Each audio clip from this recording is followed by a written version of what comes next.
Hey guys, and welcome to another episode of Getting Back Up with me, Anthony Ogogo. And in this podcast, I talk to inspiring people that have done great things in both their life and/or career, but only after suffering massive setback and adversity. This right here, this podcast is your weekly dose of hope and inspiration. People forget what you said. People forget what you did, but they'll never forget the way you made them feel. Can you do that again? Yep, say that again. Public speaker here. 2 world records. Fuck you very much. And you always say, "Oh, I'm lazy. And that was good though, wasn't it? That was good. That was all right. I'll let you have that one. Thank you. This poor woman's like, I'm just trying to pay for my shopping, love. By that point, I'm a blubbering mess. The HR manager comes, takes me off the till, and she's like, it's probably not a good idea for you to be here. Life is it's a journey. We're always journeying through life, always going through things, and hopefully what I'm trying to teach here on the Getting Back Up podcast is we don't just go through things, we should aim to grow through things. We meet people on our journey, and some people hold us back, some really propel us forward, some inspire us. And today's guest, the wonderful Toni Gargan, has really inspired me in my life the last 2 or 3 years, arguably more than anybody that I've met in my life the last couple of years. And Toni, she is a wonderful property investor, unbelievably successful. She's also a fantastic public speaker, a great public speaking coach. She's taught me, she teaches me continuously in property investing and public speaking. More than that, it's life, where she's really taught me. She's taught me so much about life, and I've learned and I've grown so much in the last 12 to 18 months of knowing Toni, and my life is significantly richer now knowing her than ever was before. You're going to love this chat.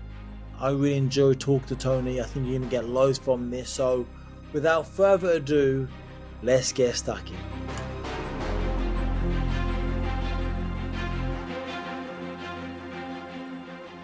The fabulous Toni Gargan. Thank you for inviting little old me onto your podcast. Of course. Well, you know plenty of famous people. I was genuinely shocked when you said, can I interview you? Because I expected all of your guests to be, A-list celebrities and people with inspiring stories. Yeah. And then you ask some random rough girl from Liverpool. We had a slow week in the calendar. What can I say? No. I'm being deadly serious. Deadly serious. Firstly, before we talk about that, for those that don't know who you are you? How do you describe yourself? I am Toni Gargan. I am mum, wife, property investor, public speaker. That's me in a nutshell. Legend. And raising future legends. Fabulous. I mean, you are as well. They're following your lead. I'm starting them off. They're taking the baton. Now, going back to what you said, you mentioned something during the week about why I've got little old you on. And I was going to save this to the end, but I want to start with this.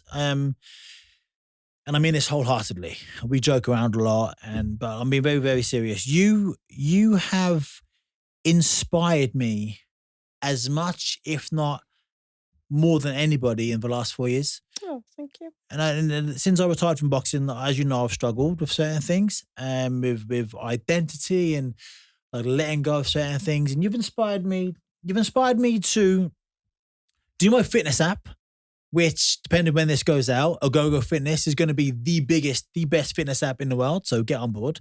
You're a large part of that. You inspired me to get into property, which to build generational wealth. So thank you for your tutelage and guidance. You've inspired me to take public speaking seriously. My story in itself can help people. But the main thing is, Toni, and I really mean this. You've believed in me when I was beginning to not believe in myself anymore. And without belief in life, you can't do anything. And you really, as I said, you really, really inspired me. And the reason why I've got you on the podcast today is because not all heroes wear capes, right? Not all inspiring people have world titles or, Olympic gold medals. Excuse me, I do have 2 public speaking world records. I was going to say I was going to say that. Did I steal your thunder? I was just, let's do it again. But you really have inspired me, and your positivity, your personality, your charisma. Oh my goodness, you are one of the most charismatic people I've ever met in my entire life. You've really inspired me, and I've known you for a matter of months, and I can't imagine not knowing you now. You have that weird no, thing. after this, I'm not going to fucking speak to you again. Oh. Just came to be interviewed on your podcast. What's that? What are those? This is a nice thing. What are those bugs, right? That crawl into your skin and burrow inside and like infest you with stuff. I don't know, but You're that's one of them.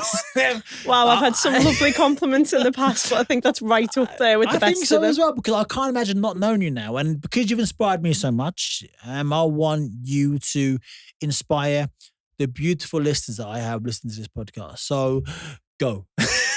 Be you. Do you know what? I'm massively appreciative of that. Like, for once, I'm thinking, I actually don't know what to say, which is very rare. So I know. I'm a magician. I know. Yeah. That's it. It's going to be a shit podcast now. And also, we are both riddled with self-diagnosed adult ADHD. Yeah. Yeah. So I have riddled with it. Riddled. This could be the world's greatest podcast ever recorded, or proper shit. I'll settle for anything in the middle of those two. Cool. With that being said, you are the I was going to say proud owner, but you're not. You don't own your children. I do. Or do you? Yeah, I think you own them until they're 18, don't you? Two beautiful boys. Yes. That are killing it in the world of Taekwondo.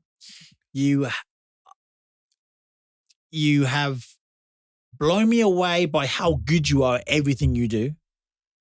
Property investing, public speaking. You're shaking your head. Because everything I'm good at is practiced. There are many, you started earlier on by saying there's many things that you're really bad at. There are many, many, many things that I'm really bad at. We only really showcase the stuff we're good at. Of course we do. That's life, right? But you're very good at it. Thank you. You're very good at it. I'm doing all right. So let's go back to the beginning. All right? I've heard you say, when you stand on stage at Progressive and you tell your story, you say you're just a girl from a council estate in Liverpool. Yeah. How did that girl be somebody that grow to become someone that inspires me so much? What a question. Thank you. I'm the youngest of 6 kids, and so I think I've always kind of had a lot of attention.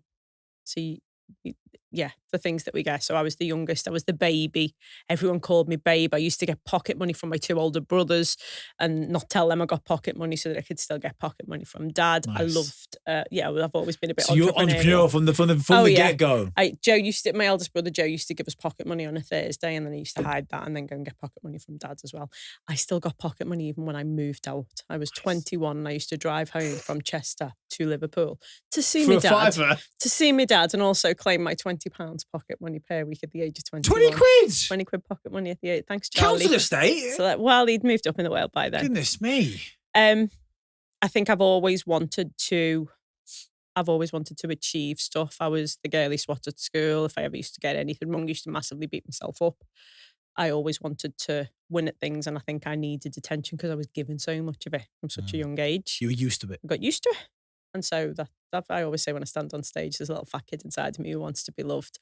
We've all got, for everyone who is in any kind of, whether that be, massively in the public eye or whether they just standing up in their, whatever their niche or their market is, we're filling a gap of some sort. And I don't know what the gap is that I'm filling. But I've always wanted to be liked. And so therefore I find that the best way to be liked is to be a good person. People pleaser? Massively. Less so now. There's still always going to be a part of me that wants people to like me, but hugely from a really young age, always needed, not just wanted, but needed people to like me. So I was like always the joker and the funny one and I wanted to be adored. And there's still a bit of that inside me. That's why I do what I do. But I thrive off other people. Other people being happy. I'm a great gift giver. I love giving people experiences. I love to see the look on other people's faces when they get something. And I think I get that in droves when I train people to do property or public speaking and they achieve stuff. They get a sense of achievement and I feed off that massively. So I think that's why it's, there's a little bit of selfishness in there as well. I want to see other people succeed. I'm a supporter by nature. And so, that's what's inside of me.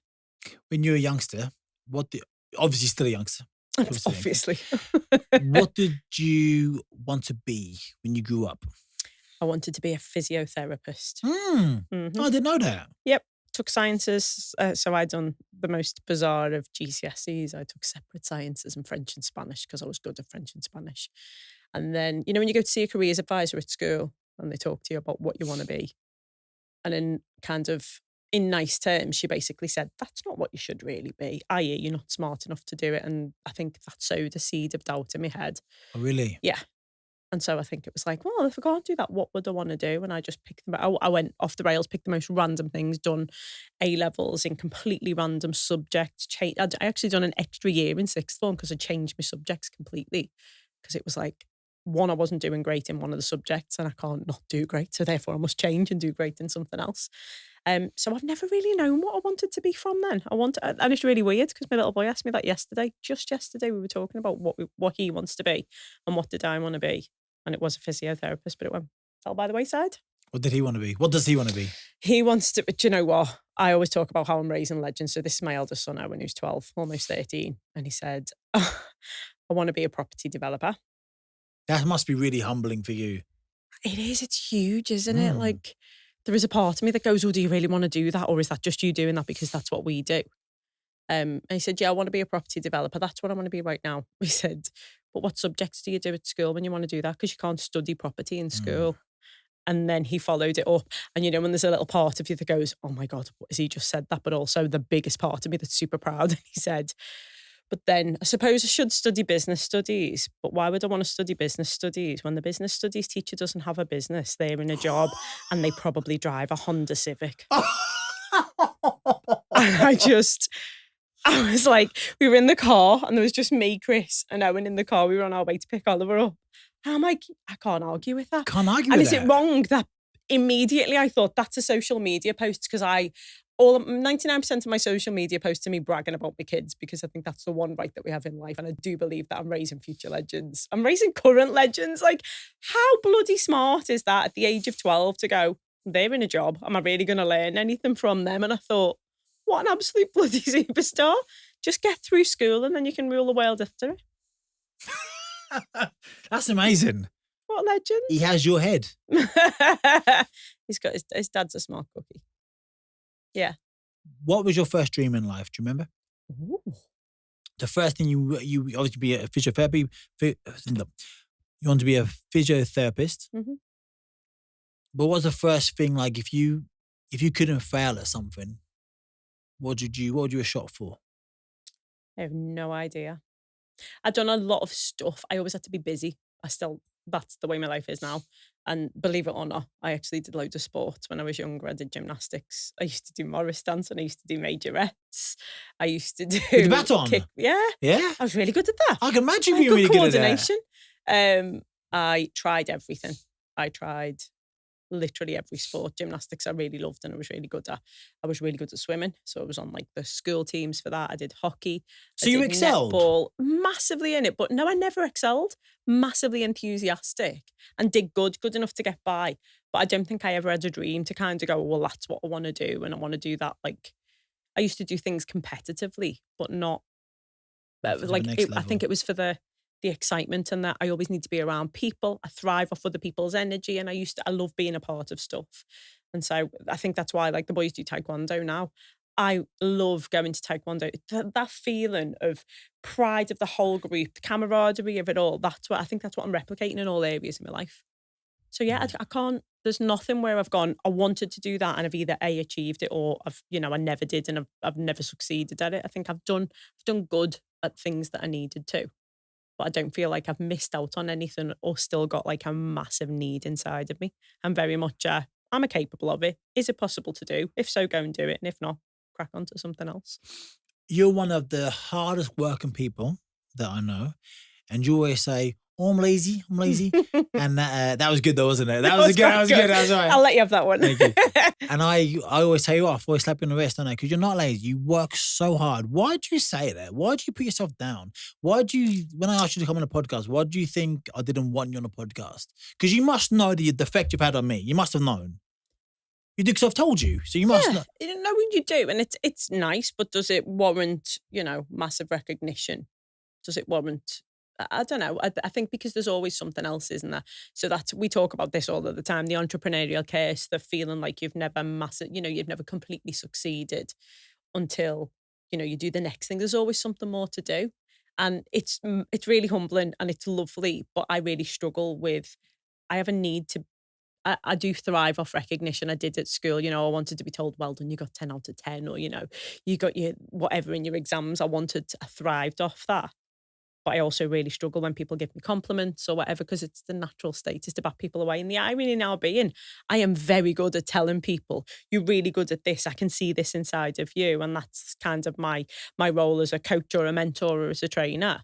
But coaches need coaches and mentors need mentors. And that's my downfall is I really struggle getting compliments, bat things away. But that's also my nature. I think I'm my mother's daughter. She was the stoic one who just cracked on and got on with everything, and I saw heard of it, so I think you just do it. Has that changed over time? Are you getting better at it, accepting compliments? Yeah, no, I am. I'm definitely getting better at it. But I think because there's no kind of, the way when we talked earlier on and you're talking about, this is your goal, that's your vision, that's your dream, and once you've achieved it, I think I've achieved a lot in life. I'm very happy with what I've achieved. I've got some really, proud moments, but there's always something more that you can do and there's always more people that you can help. So I think there's no kind of set one goal. So it's working.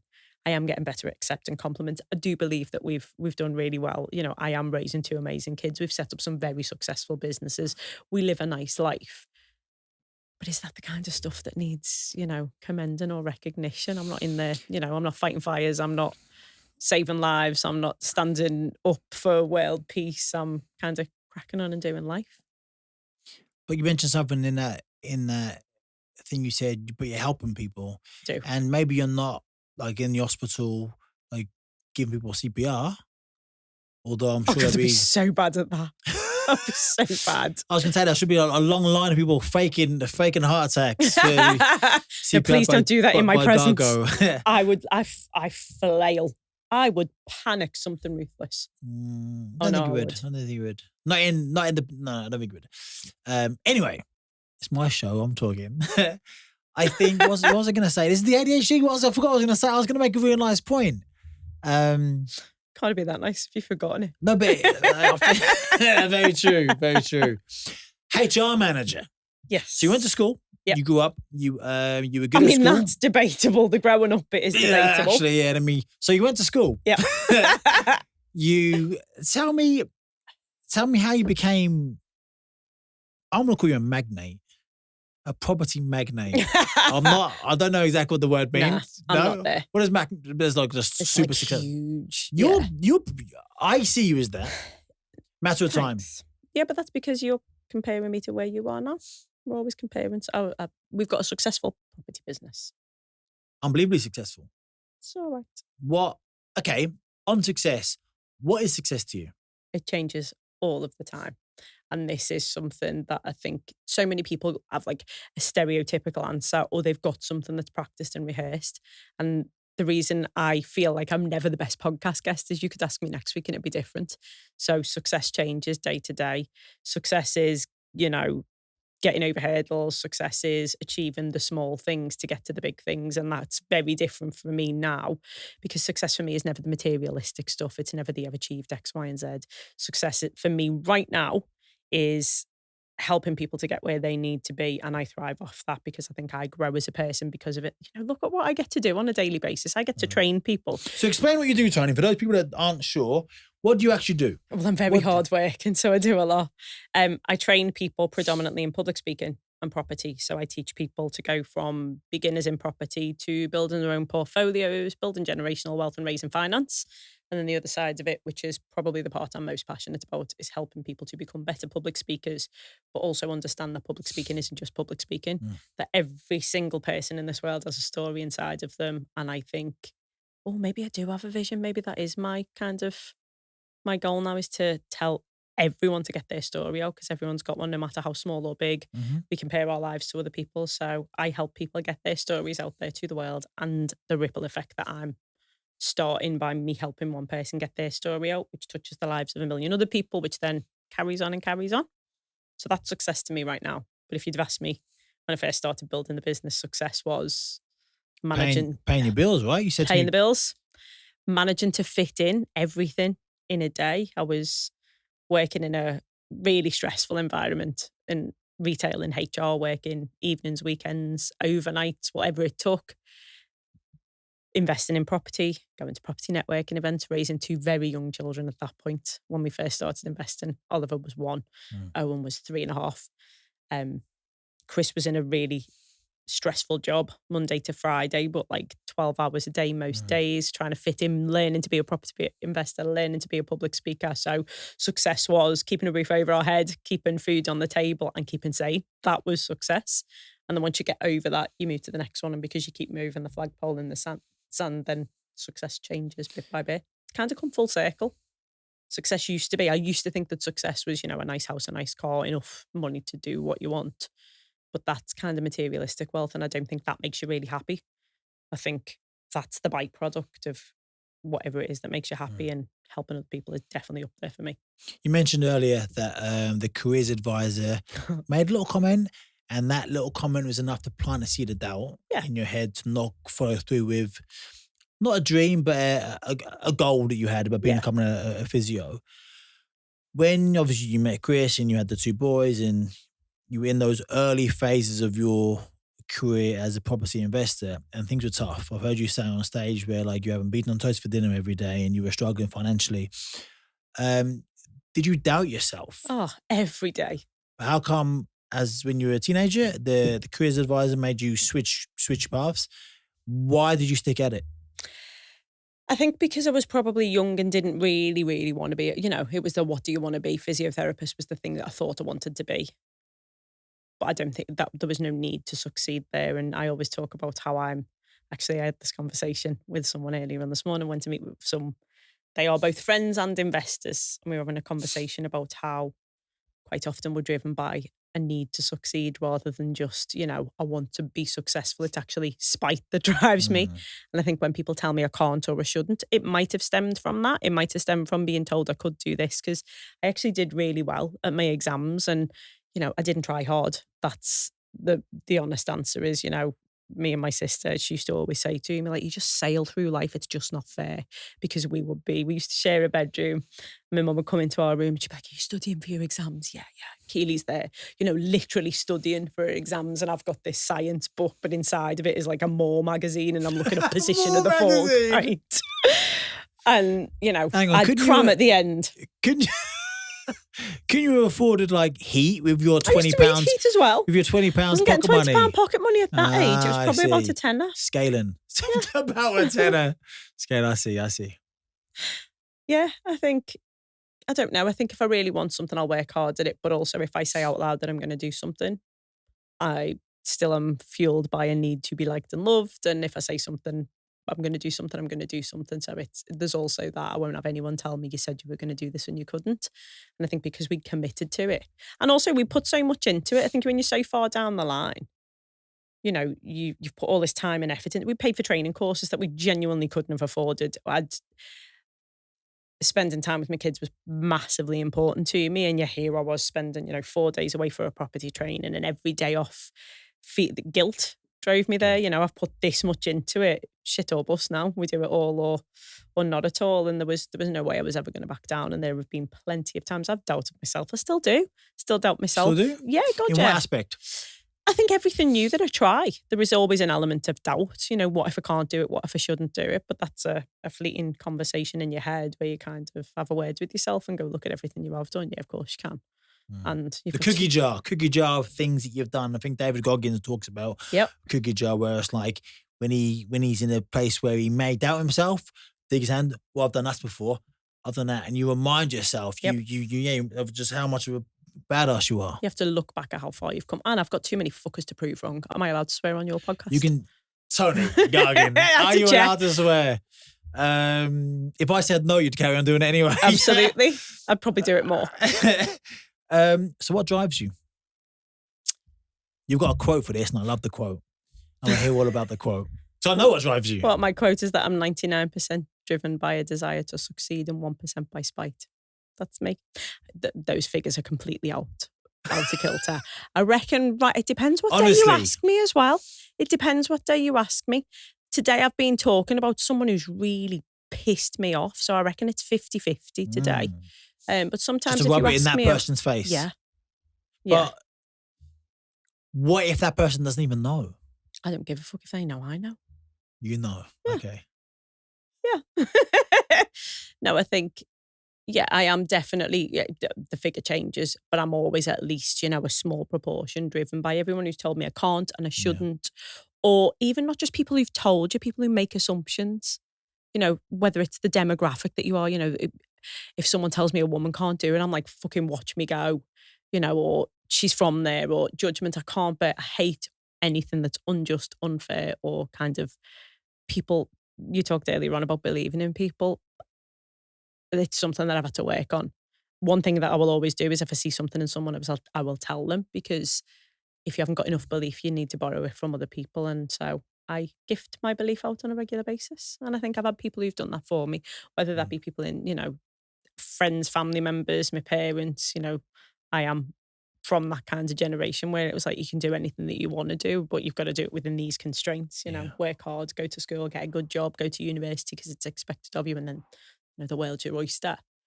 And I think I'm just trying to take that to the next level now with my kids, because I don't want them to be within those constraints. You can literally do, be, and have whatever you want to be. And if anyone tells you you can't, go fucking prove them wrong. I love that. Oh, I'm very fueled by spite, aren't I? No, I love it. Doesn't matter. As long as you get over the finish line, doesn't matter what drives you. Yep. If you want to be the best, or if you want to rub in somebody's face, as long as you achieve and succeed, doesn't matter. You're a big book girl, aren't you? Yeah. You've recommended lots of books to me. Oh God, I recommend so many books. What books have you taken most inspiration from? And also, second question, how different are you to, you recently just had your 30th birthday? Yeah, I'm 39 plus this is what my, so for those who can't see, I got a lovely gift from my kids, which is 39 plus middle finger. That's my current age. Yeah, I've just turned 40. God, I'm old. How different are you from the 20-year-old? Oh, hugely. In what respect? I've grown up a lot because... I love to see the 20-year-old version of you. One around the nappy still. No, I've grown up a lot because life's made me grow up a lot. When I was 20, I had zero fucks to give. I was working really hard. I was... As a HR. Yep. And I had a point to prove there because I was always the only female in an all-male team. And I was, I was a 21-year-old senior manager, and there used to be a lot of I want to speak to your manager, and I'm like, that's me. And that really? look up and down, that really, imagine. it's you. So I think I've always had a point to prove there. And I had what I now know was my first mentor, but I didn't know he was my first mentor. He was the general manager when I worked in Cheshire. His name's Danny. And my God, he showed me kind of the ropes on how to do it. He taught me how to deal with people who didn't believe in me. He massively believed in me, but he made it fun. And so I really enjoyed it. So I was very kind of driven doing the job that I was doing.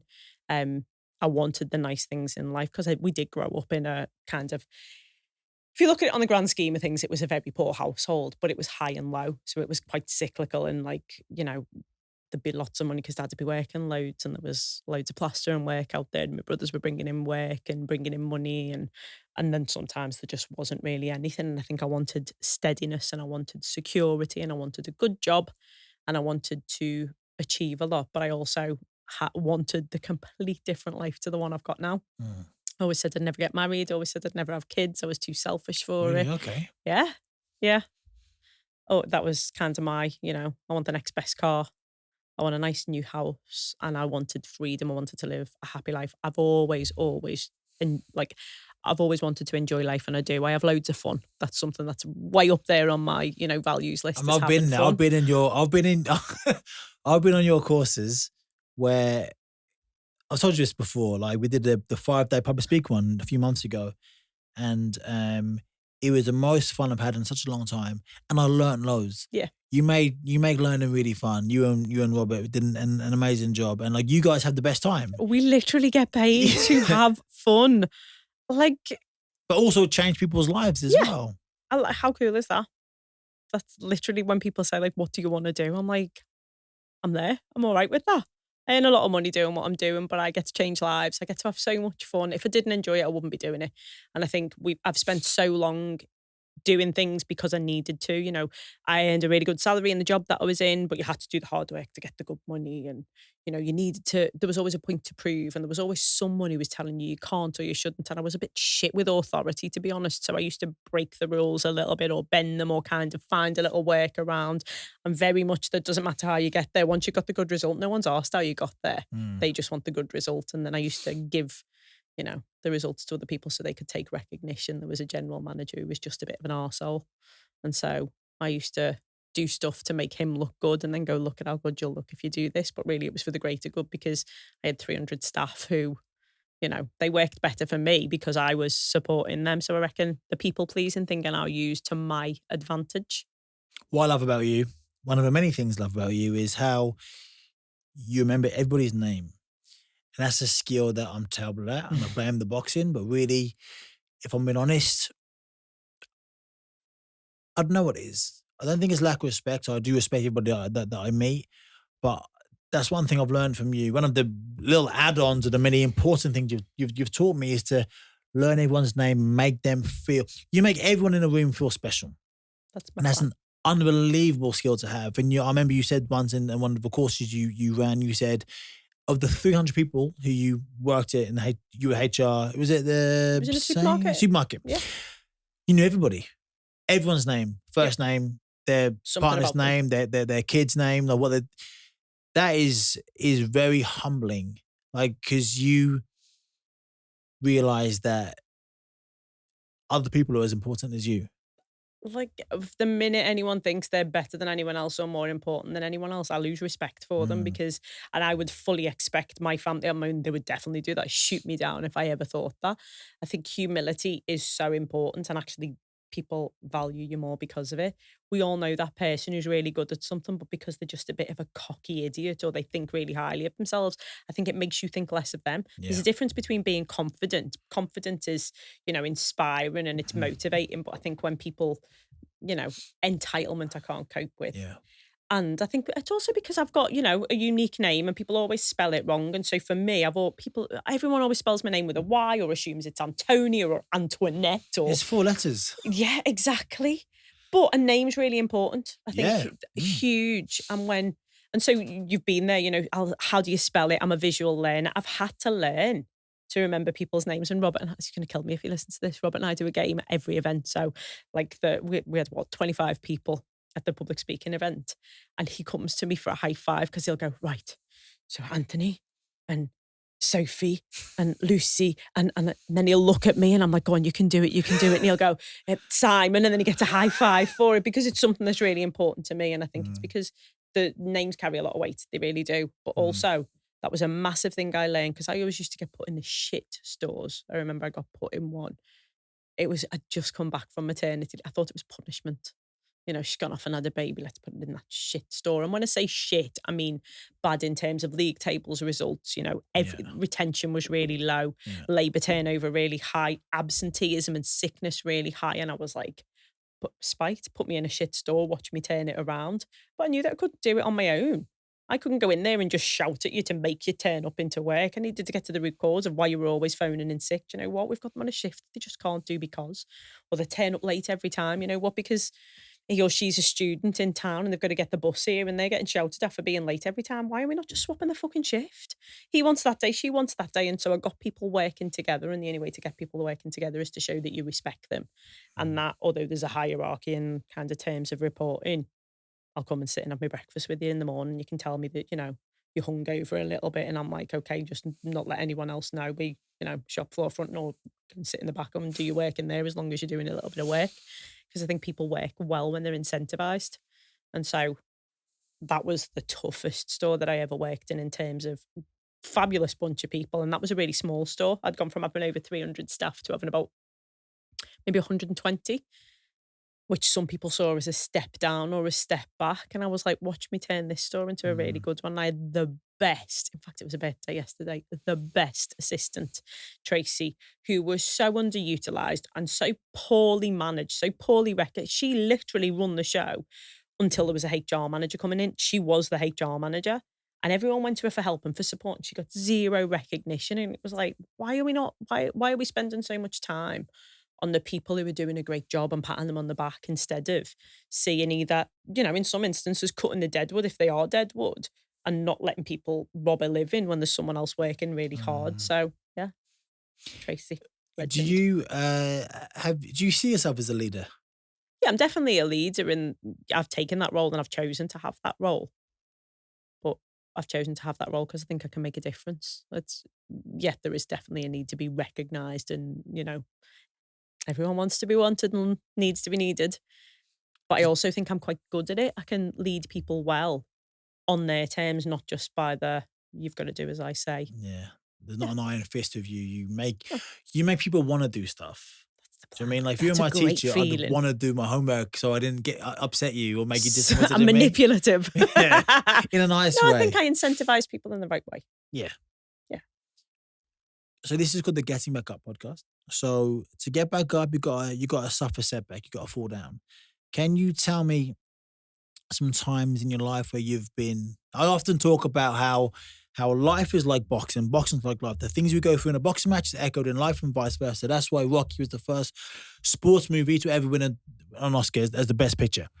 Like we get knocked down in life. It happens. We suffer setbacks and adversity, and at one point or some point, oftentimes in our lives, we find ourselves flat back on our ass, on our back, looking up at the lights, and the referee is counting 1, 2, 3.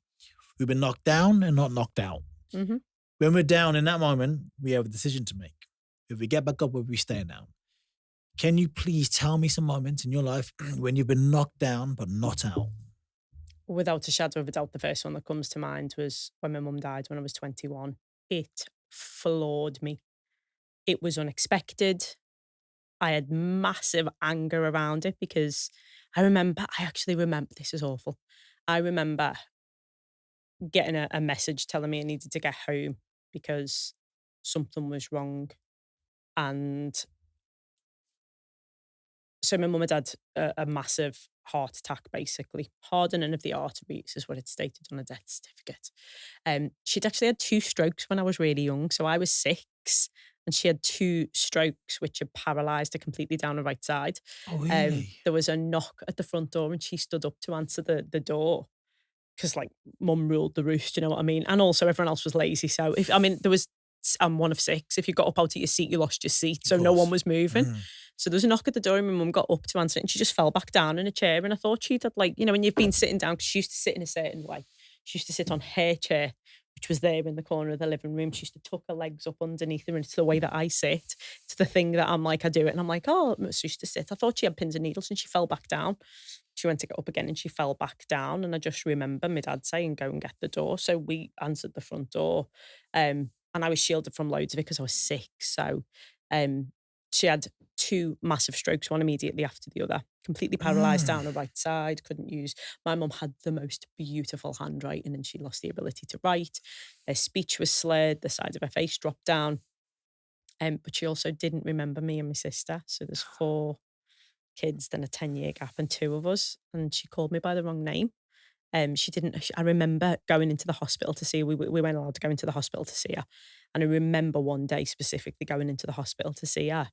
And the confused look on her face, and she turned to me dad and said, Charlie, who's that? And it was me and my sister, and I just burst out crying because my mum didn't remember us. Oh my gosh, so sad.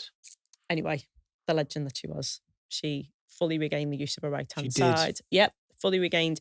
Her speech massively improved. She had a stammer as a result of it, but that only ever came out when she was angry. And so, which was hilarious because my mum never swore. So she'd say things like 4 cakes or, sugar. But a stammer had always come out when she was angry. And my brother Carl used to wind her up. And she'd, and then still say 4 cakes at the end of it. So she fully recovered. 4 cakes. 4 cakes. Instead of fuck it. Oh, thank you. Or sugar instead of, or shine a light. And it was like, she's so cute. If she ever swore, you were in big trouble. And so because she'd recovered from that and had no lasting side effects, if you like, I was 6 at that point in time. So obviously it was many moons later that she passed away. And because she was fit and healthy and she'd smoked for years, but she'd stopped smoking and she was, you know, fit and healthy. And then she was gone in such a short space of time. And I was so angry and so annoyed and so upset. And I took it out in all the wrong ways. I was so lost because she was like, what do you do when your mum's not there? She's the person you go to when things are good and you want to share the good news. She's the person you go to when things are bad. And I was just totally and utterly lost. I was in second year of university and I was like, fuck that, I'm not going back. What's the point? Like I didn't want to do anything. And after 2 weeks, I went back to work. So the reason I became a HR manager in Morrison's was I had 2 part-time jobs because we were told you want something, you work hard for it. So I used to work during the evenings as a data entry clerk in DHL. So all the lads would come in, they'd gone and done the rounds all of the day, they'd come back with their unit and their paperwork. I'd download the unit, I'll go and do all the paperwork. So I'd sit there for like 3 or 4 hours keying in information. I used to work in there on the Saturday morning as well, just because I'm a nosy cow. That's basically why, because people would bring in a parcel and I had to check the parcel before I sent it. So I got to see all sorts of randomness there. Got taught how to make a bomb, which was always fun because you have to look out for one. So it was like, I'm learning life skills here. Oh, yeah. And I used to work as a checkout operator for Morrison's. And literally my world ended when my mum died. And about 2 weeks later, I went back to work because I couldn't sit around with everyone asking, how are you and you okay? And also, there were so many reminders of her in the house. It was like, that's where a cup of tea sat because she always had a chair right in the corner. That was her seat. And stupid stuff. Like there was one day when I went home and the glasses were on the side and it was like, I can't do this. I can't have all these reminders of how she's not here. So I went back to work after a couple of weeks. It's actually a ridiculous story. I went back to work, not because I'm like, the strong one, but because I just couldn't be there. And I was working on the checkout and there I am, literally robbing a living because I just didn't even want to be there. Some woman handed me her money.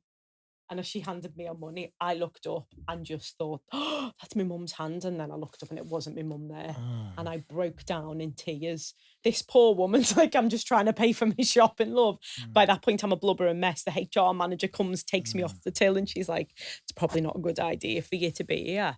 And so, like, the ref got a 9 on that one. I was, what's the point? Like, and I was really angry. You got to 9. You got to 9. You got up though. I did. You got but up. That's only because of the people that were around me. I'm like really, really lucky that I've got. And I'm my mum's daughter. She was the strongest person I knew. Like my mum, there was a man who lived in, no one knows any of this shit. There was a man who lived in the close that we lived in because the way it changed. My dad still lives there now. And it used to be a big square, so there was this huge green in the middle that we all used to play rounders around, adults and kids. And it was great when my mum, she'd stop peeling the potatoes to come out and hit a ball, run round, and then go back in and finish tea. And there was a man who lived there, and he hated our family, hated us. He hated everyone in the street. He used to call the police on everyone. They're doing this, they're doing that. He was absolutely awful. And I remember he was huge. He was like, when we were little, he was huge. He was like 6'2", built. And I remember my mum fronting him and being like, I fucking dare you, do you know what I mean? You pick on everyone, the bigger they are, the harder they fall, and all those little phrases. And she took no shit from anyone. And she's told me so many stories from when she was younger, which is probably a big reason I'm a massive fan of a storytelling scenario and everyone having a story. And I remember her telling me she used to work in a pub, and the owners of the pub, the landlady and landlord, and the landlord used to beat his wife, and she was like having none of it. She picked up a plank of wood and threatened to beat him. You leave her alone, you don't touch her. She hated unjust and unfairness. And so I think that's probably where it comes from, is that, she never backed down from anything. She never gave up. She'd been through so much shit in her life. Unbelievable amounts. So I think there was probably some guilt that kind of kept me going through it as well, because the anger was there and the frustration. And I remember on the day of a funeral having a go at my eldest brother and saying, you've got no right to be upset because you got it for 40 years and I got it for 21. What a fucking awful thing for me to say. But it's how I felt. I was angry and annoyed, and I was 21, like, you're still a kid. Yeah.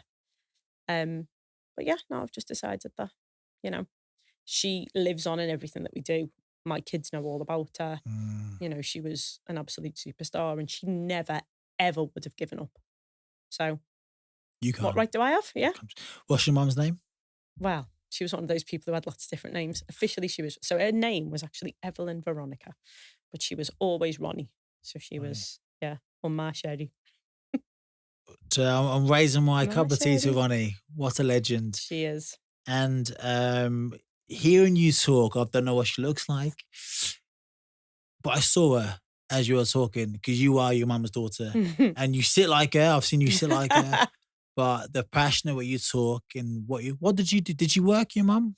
Oh, you talked about your mum having lots of different jobs. My mum had every different job that you can imagine. She did whatever it took to raise her kids. And I bet she was the best at it. I Yep. bet she was the one who remembered his name and inspired She the was team. And a landlady. She worked in shops. She worked in offices. She used to, when we were kids, she did literally every job that she needed to do. She used to clean in the local supermarket.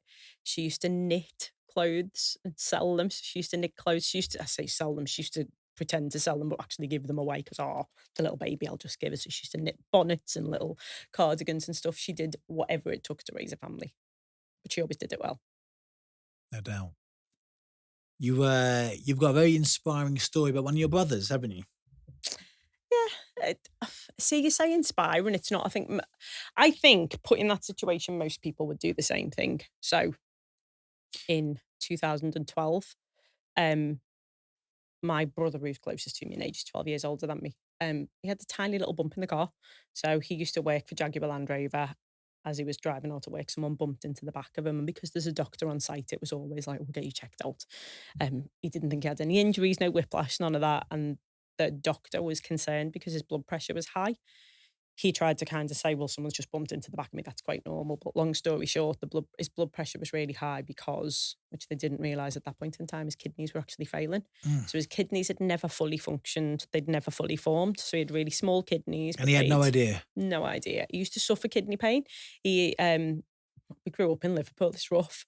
When he was in his early 20s, him and his mates got into a big fight. They got jumped, got into a big fight, took some kicks to the back. And so he'd always suffered with like kidney pain or, if he didn't drink enough water, he had water infections or whatever. And he'd always just put it down to when he'd been beaten up.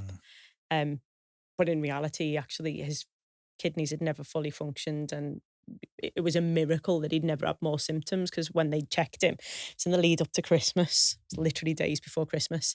I remember going in to see him, we all going in to see him at the hospital. I was like, oh, here he is, because he's always been a drama queen. I'd do anything for a bit of attention, lying there in the hospital bed and it's like, peel me grapes. Fuck off, do it yourself. And he said, I know what I want for Christmas. And we were like, oh God, here we go. He's going to ask for something, because he thinks he's really special now. And he asked for a kidney. And it was a bit like, oh. So his kidney function was fluctuating between 9 and 11%. Basically, when you get to 10%, you tend to usually go on dialysis because your kidneys aren't functioning. And his were kept fluctuating, so they go up a little bit. So he was really lucky he didn't have to go on to dialysis, but he needed a kidney transplant. And so the whole family got tested to see who could donate a kidney to him. The way it works is they do it on it was like a competition. We all used it as a competition. It was quite funny. Basically, on a match, 6 out of 6 is the best match. You're a perfect match. Therefore, the recipient's going to need less, immunosuppressants and all the drugs and stuff. So the better the match. So me and one of my sisters, perfect match 6 and 6. My other 2 sisters, perfect match 6 and 6. My eldest brother couldn't do it. He's got heart murmur, as I'd since he was younger. And so it was one of the 4 girls. So we were all the 6 and 6 match with one another. And none of us were with Carl. So that obviously led to us telling him he was the milkmans or, the window cleaners or whatever. Me and Keatley, who were a perfect match for one another, were both a 3 and 6 match, which is deemed suitable. The others were a 1 and 6. So it wasn't fair to put them through it or for them to put Carl through it. So yeah, me and Keatley basically had a big old row over who it was. I believed I was in the best position to do it. But you say that, but you believe you had the best position. You were getting married in 2 weeks' time. No, it wasn't at that point. It was a little while away still. But when you gave the kidney, you got married 2 weeks later. Yeah, we changed the date. And you had a 2-year-old. Just one. Just one. No, I'd always said I'd never have kids. I was too selfish. Then, they say you meet the right person, blah, blah, blah. Met Chris and really quickly we knew that we were going to stay together. We wanted kids. How long? We were engaged and pregnant inside of 13 months. So it was quite quick. We went on holiday to the Maldives and came back engaged and pregnant. Don't go to the Maldives, it's bad for everything happened faster than planned. And so I'd always wanted two. I never wanted an only child. I'd gone to school with only children who I always thought they seemed lonely, and it was like, oh, that's not fair. So I always wanted two. Chris always said that he wanted three until we had Oliver, and that changed. And so that was the hardest part, I think, because you've been through a million surgeries, you sign all of the waivers, the forms, you could die, is the risk, blah, blah, blah. And one of the risks was oftentimes people, when they only have one kidney, if you're born with one kidney, your body can function with it. Yeah. If you're donating a kidney, then your body has to get used to it. So you may struggle to conceive. And that was kind of like, well, I'm blessed to have one child because some people don't have any. So that was the only kind of, well, we always wanted two, but if it's meant to be, it'll be. Yeah, so that's why I believed I was in the best position. Keely, was able to do it. It was the logistics around it. It was stupid. I got 100% sick pay for 6 weeks. I had people living with me who could look after me. And I'm still my mum's daughter. It was like, if anyone's going to do it, I'm going to do it. No one else should have to go through that.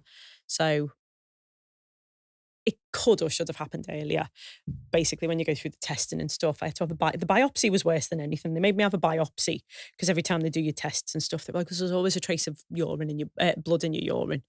That's all right. Surely that's not an issue. No, we've got to do a biopsy and just check because we don't want you to basically have a kidney problem or to pass another problem to Carl. And so that was horrible. I had to lay face down, wide awake, while they basically cut away a little tiniest sliver of your kidney to send it off for testing. So they put this needle. It was horrific because do you know what was most horrific? It was painful. But what was most horrific was they then lie you on your back and it's like, you got to lay there for 12 hours. Can't do anything. I can't not do anything. Plus I was 29 and I'm like, if you think I'm using a catheter, you're having another thought. I'm not peeing in a bedpan and you're not catheterizing me. I'm getting up and I'm walking to that toilet. So Carl had come and he brought me Ribena because that's what everyone needs. And I was like, I need a wee.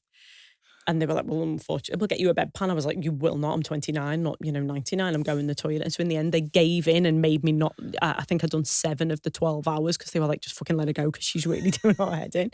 So I got to go home a little bit earlier. She's Ronnie's daughter, all right? Just a nightmare. So yeah, they'd done the testing. That delayed things. So that the kidney op should have happened sooner. He was still really lucky. He didn't have to go on to dialysis, and we seen some horror stories when I was in there for the biopsy and when I donated the kidney. We're really, really, really lucky. But it should have happened so much earlier, and then it didn't. So that meant we had to wait months for all these results and stuff to come through. So in the end, I ended up donating a kidney. We pushed the date back of the kidney donation. It was either push back the wedding or push back the kidney donation, and we were going to push back the wedding, and Carl wouldn't let us. So we got married on the 22nd of September and had my honeymoon, and then donated the kidney to him in the November. Oh, goodness so done me. it the other way around. So yeah, end of November. True And legend. Well, he's still alive and kicking. Good. He's here. He's got what he needed. Well, you did a very wonderful thing. Thanks. Very wonderful thing. Not all superheroes wear capes, do they? They don't. They don't. Although saying that, I want to get you a cape. You deserve one. Or you're going to get written on the back of it. Keep that a secret, don't tell me. Yeah, I'll be a secret. Yeah. That'll be a secret. I want to wrap things up in the coming moments, but I want you to... You've given me many life lessons. I don't know if you realise you have done, but you have done. What life lessons can you give people listening to this? Oh, and before that as well, you've been very humble. You mentioned humility earlier. Just for a quick minute, I want you to be not humble. What you have, I would say you have a extremely impressive property portfolio. It's all right. Yeah. No, it's better than all right. Yeah. I think it's wonderful. And what I find boggles my mind, I first came to the course and you were talking. So I first met you. I went to Progressive Property and it was snowing in March. And it was March 10th and I was snowing. It was snowing. I wasn't snowing. It was snowing. And then I got lost. Right? So did that. It's a 4-minute walk from the Premier Inn to the place. I somehow got lost and ended up turning up late, if you remember or not. But I paid for the VIP ticket, so I got to go in earlier. I don't remember you turning up late. Yeah, I've got a video I'll show you later. I turned up late. It was, let's say, starts at 9, but the VIPs get there at 8:30, right? I got there at 8:50. And I'm caked in snow. The jeans are wet. legs are sticky, my little boxes are wet, Furious. I'm in a bad mood. I don't know anything about property. I don't want to do it anyway. I'm only here because what else am I going to do? I'm lost. I was lost in my life. And I went and there's a lady holding holding a Starbucks cup on stage. And the first thing I heard you say was, I fucking hate property. And I sit down in the third seat. It was annoying me because I paid for the VIP ticket. I wanted to be the front. So it's the third seat. And I'm wet. My pants wet. And I'm thinking, what am I doing here? Why am I here? And then you carried on talking and talking and talking and talking like you do. You kept talking and talking and talking and talking. And the more you were talking, the more I was gravitating towards you and the things you were saying and your personality.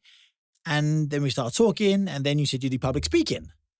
I said to me, never mind property. I want to do that. That was the weirdest thing. You came up to me after I was like, I just delivered a training session. I sell product services training courses and I'd just done a sale. And so people are coming up to you going, can I ask you this question about this? Can I ask you this question about that? And you were like, let me ask you a question. Where did you learn to be a public speaker? And I was a bit like, that was a bit left field. I was not expecting that.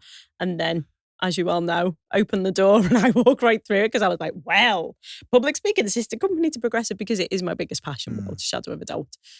Yeah. Do you think that's where you make the most impact in the world? Without a shadow of a doubt.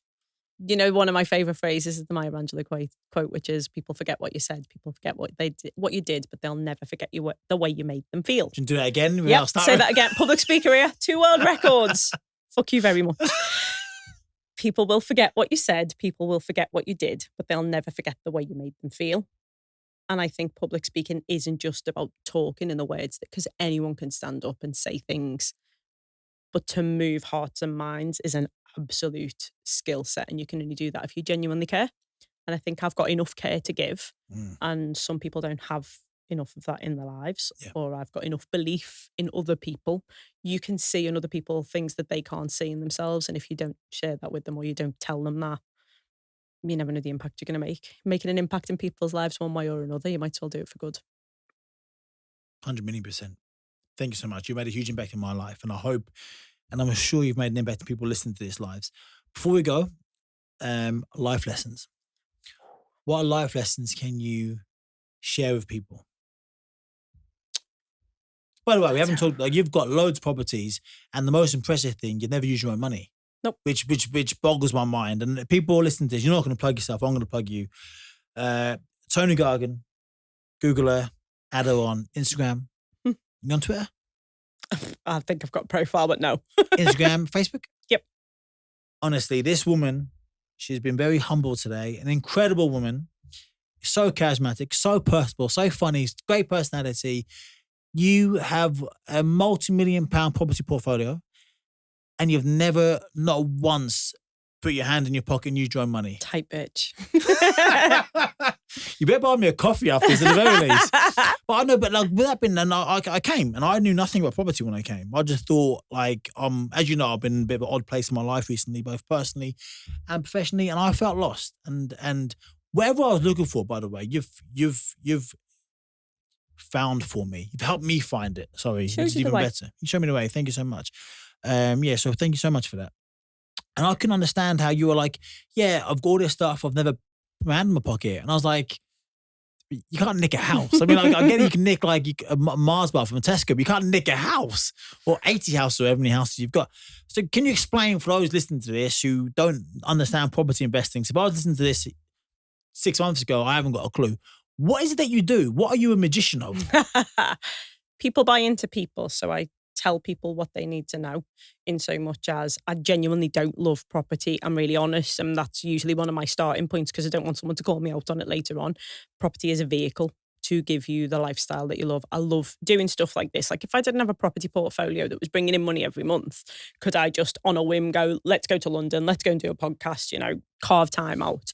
So I help people who are struggling to help people with property problems to buy their problem properties, but I do that using other people's money. So there is enough money in the world to make all of us millionaires, but lots of people have it and lots of people don't. Instead of being bitter, the people who've got money, which is doing nothing, it's sat idle, it's losing value due to inflation, or they don't know how to deploy it.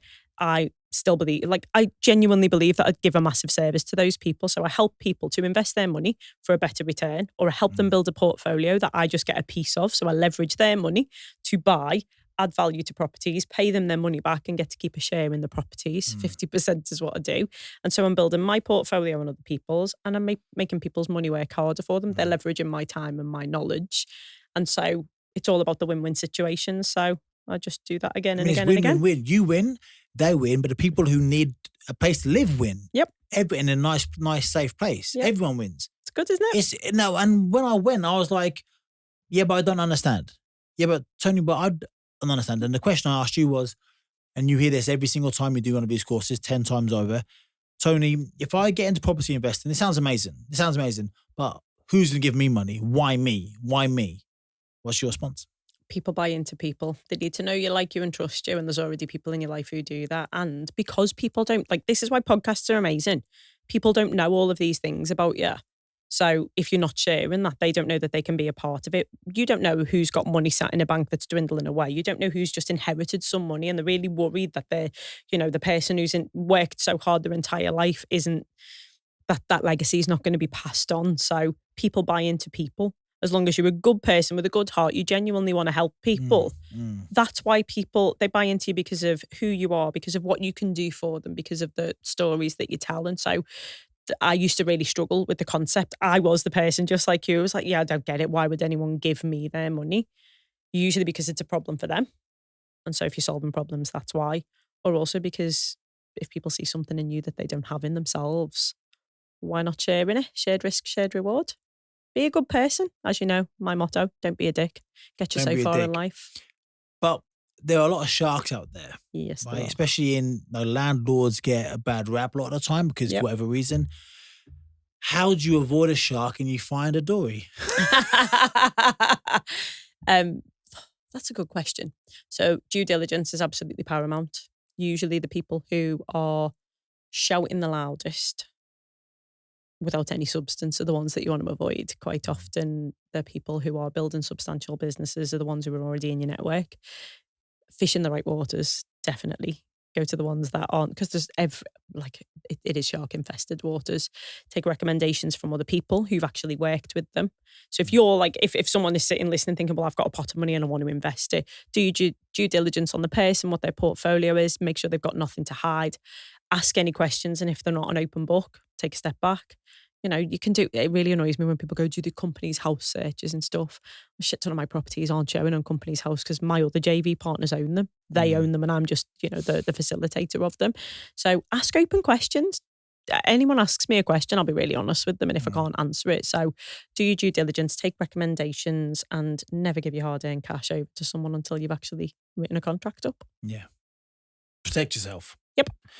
Right, some life lessons. Some Toni Gargan, some gargle life lessons. That was rubbish one, wasn't it? That was really good. That was good? No, it was taking the piss. Oh. I'm really struggling. What life lessons? I think the biggest one is that life's too short. Too short. Life is too short. It's for living.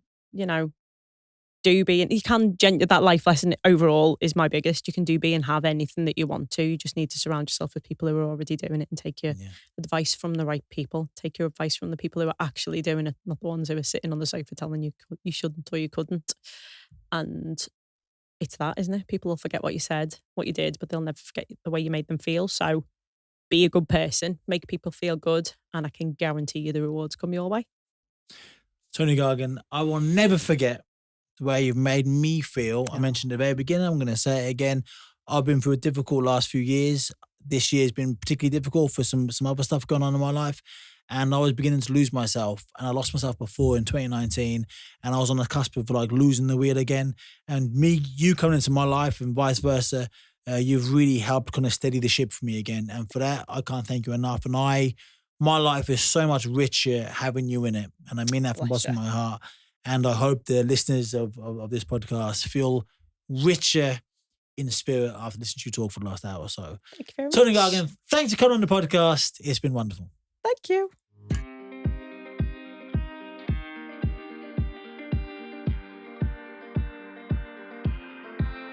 Toni Gargan, what a wonderful person, a truly inspiring story. Thank you so much for coming on the Getting Back Up podcast and sharing your story with us right here. Boys and girls, this week I'm sure you're going to encounter some challenges. I'm sure you're going to suffer some setbacks. Hopefully they're small setbacks. However, big or small, know that you are tough enough, you are strong enough, you are enough to overcome anything that life throws at you. If you find yourself down on the seat of your pants, lying flat back, remember, you've only got one choice. Just like Toni Gargan and all my guests, me included, that one choice is this: always get back up. I'll see you next week. Take care.